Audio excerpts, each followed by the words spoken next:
Friends, welcome back to హిరణ్య vlogs.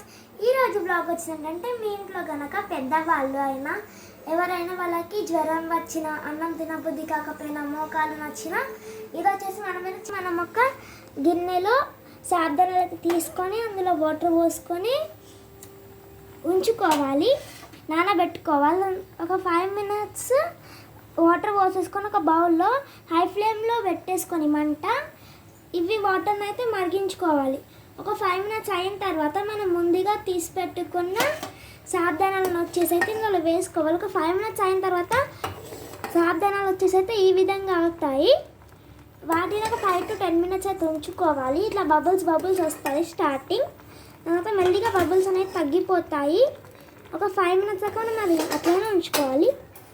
ఇది తాగితే కనుక పెద్దవాళ్ళకి అయినా ఎవరికైనా ఎనర్జీ అయితే చాలా వస్తుంది. మెయిన్గా జ్వరం వచ్చిన వాళ్ళకి ఎవరికైనా ఎనర్జీ, నీరసం అయితే అస్సలకే రాదు.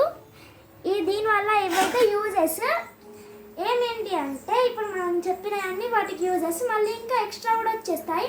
ఎనర్జీ ఎక్కువ వచ్చేస్తుంది, మిగతా అన్నీ కూడా ఎక్కువ వచ్చేస్తాయి. ఫ్రెండ్స్ ఇది వచ్చేసి అయితే మోషన్స్ అయితే చాలా అవసరం. మోషన్స్ అయినప్పుడు అయితే ఇవైతే చాలా తాగాలి. మోషన్స్ అయితే త్వరగా తగ్గిపోతాయి. నెక్స్ట్ తెలుసుకునే ముందు please like, share and subscribe to హిరణ్య వ్లాగ్స్. ఫ్రెండ్స్ ఒక 5 minutes అయిన తర్వాత ఇది వచ్చేసి అయితే ఇట్లా అవుతుంది. ఇలా అయిన తర్వాత మనం ఒక బౌల్లో అయితే పోసేసుకున్న తర్వాత అంత ఇట్లా వచ్చేస్తుంది. దాని లోపల సాబ్జానాస్ ఉంటాయి. అవి తినకన్నా ముందైనా తిన్న తర్వాతనైనా ఫ్రూట్స్ తినాలి. మేము వచ్చేసి అయితే మా అమ్మమ్మకి చేసాము. మేము వచ్చేసి జామకాయనైతే ఇస్తున్నాము.